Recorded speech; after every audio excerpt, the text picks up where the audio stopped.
वैसे तो हिंसा करना बहुत गलत है और हम कभी भी हिंसा का समर्थन नहीं करते हैं, लेकिन आज आपके सामने मुद्दा ही कुछ ऐसा है।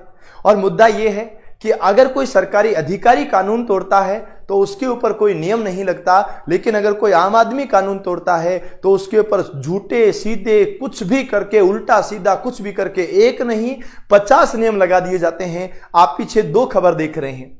आप पहली खबर यह पढ़िए कि मुआवजे पर अड़े किसान, काम रोका तो एसडीएम ने लात मारी। आप इस खबर को देखिए और इस खबर को देखने के बाद आप एक दूसरी खबर को और देखिए कि दिन में निर्दलीय नरेश ने एसडीएम को थप्पड़ मारा। दोनों में एक चीज कॉमन है, इधर एक एसडीएम किसान को लात मारता है और इधर एक निर्दलीय प्रत्याशी जो एसडीएम को थप्पड़ मारता है। गलती क्या थी? इधर किसान ने लात खाई, किसान के लात खाने की गलती क्या थी? क्यों किसान ने लात इसलिए खा ली क्योंकि उसकी जमीन को सरकार छीन रही थी। वो अपनी जमीन को बचाने के लिए एसडीएम के सामने आ गया और एसडीएम ने उसको लात मारी। सबसे पहला सवाल तो यह है कि जब निर्दलीय प्रत्याशी नरेश मीणा को एसडीएम को थप्पड़ मारा, यह कानून किसने दिया? इसका मतलब इसकी परमिशन किसने दी? तो उससे पहले सवाल यह भी उठना चाहिए कि मुआवजे पर अड़े किसान और एसडीएम ने लात मारी, उसको लात मारने का हक किसने दिया? सरकार के नौकर हैं, सरकार के कर्मचारी हैं, जनता की सेवा करने के लिए बने हैं, तो उनको जनता की सेवा करनी चाहिए, ना कि उसी जनता पर लात मारनी चाहिए।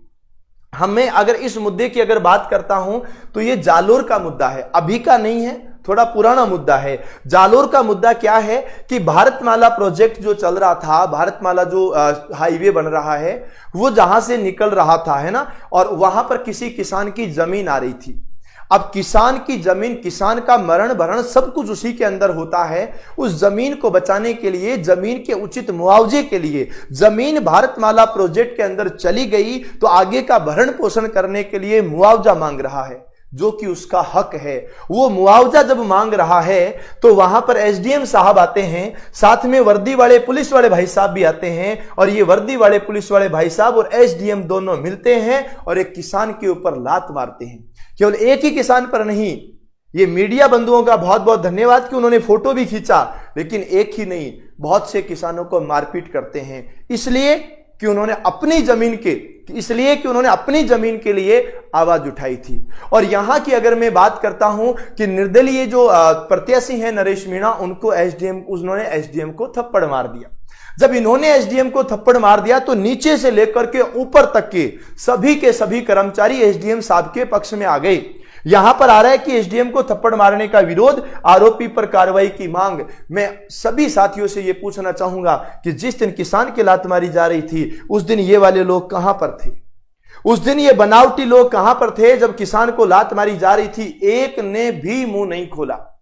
और वास्तविक चीज ये, मैं फिर कह रहा हूं, ये जो हिंसा है इसका हम समर्थन नहीं करते, लेकिन आप ये सोचिएगा कि यहां पर हिंसा क्यों हुई? यहां पर हिंसा इसलिए हुई कि किसान अपनी जमीन को बचा रहा था, और यहां पर हिंसा इसलिए हुई कि ये ग्राम पंचायत जो एक जिले से दूसरे जिले के अंदर आ गई, वो गांव वाले लोग इस बात का विरोध कर रहे थे कि हमें हमारे इसी जिले में रहने दिया जाए, इस ग्राम पंचायत को इधर ही रहने दिया जाए। और इस मामले को लेकर के उन्होंने चुनाव का बहिष्कार कर दिया। जब चुनाव का बहिष्कार कर दिया तो एसडीएम साहब आते हैं और एसडीएम साहब आकर के ग्रामीणों से जबरदस्ती वोट डलवाते हैं। जब प्रत्यक्षदर्शी बताते हैं कि जबरदस्ती वोट डलवाते हैं तो वहां निर्दलीय प्रत्याशी नरेश मीणा जी वहां पर पहुंचते हैं और उनकी हाथापाई हो जाती है, और हाथापाई के चक्कर में वो थप्पड़ मार देते हैं। मैं ये कहता हूं कि हां बिल्कुल सही बात है, थप्पड़ मारना कतई सही नहीं है, ये बिल्कुल गलत बात है कि आप थप्पड़ ना मारिए, लेकिन ये कौन सा सही तरीका है? एक ही समाज और एक ही इंसान, लेकिन दो अलग अलग ओहदों को देख करके वो अलग अलग तरीके से बातें करता है। आज इस मामले का पूरा राजनीतिकरण कर दिया गया। आज भी अगर इस गांव के मीडिया की रिपोर्ट्स के अकॉर्डिंग अगर देखें तो आज भी गांव के अंदर जाते हैं तो लोगों का सिर्फ केवल एक ही बात कहना है कि नरेश मीणा गलत नहीं है, उसको गलत बनाया गया है। अगर वो गलत है, आज सरकार कहती है कि इनके ऊपर 15 वांछित मुकदमे चल रहे हैं, पहले से 15 मुकदमे चल रहे हैं, कई मुकदमों में वांछित है।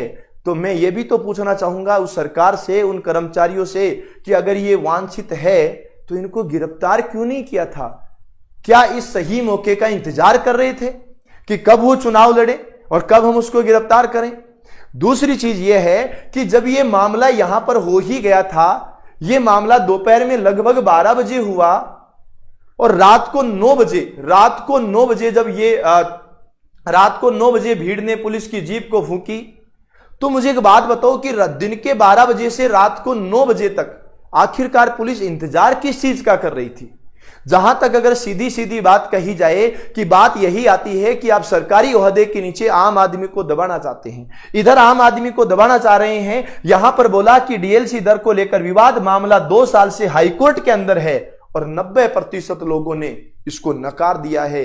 फिर भी जमीन छीनी गई, भारतमाला प्रोजेक्ट वहां पर निर्माण किया गया और वहां पर जब विरोध किया तो यहां पर लात घुसे भी पड़े। ये दोनों खबर आपके सामने है। अब मैं आपसे बस इतना सा पूछना चाहूंगा कि यहां पर लात मारने वाले पर अभी तक कोई कार्यवाही नहीं हुई, तो यहां पर थप्पड़ मारने वाले को लेकर के इतना बड़ा बवाल क्यों बना हुआ है? मैं ये नहीं कहना चाहता कि बवाल क्यों बना है, मैं ये कहना चाहता हूं कि जब कार्रवाई इधर हो सकती है तो कार्रवाई इधर क्यों नहीं हुई, ये हम यहां पर आपसे पूछना चाहेंगे। मेरा सेशन कैसा रहा आप मुझे कमेंट से जरूर बताना, और मैं सच बता रहा हूं, आवाज उठाओगे तो आपकी आवाज कोई दबाने वाला नहीं होगा। जय हिंद।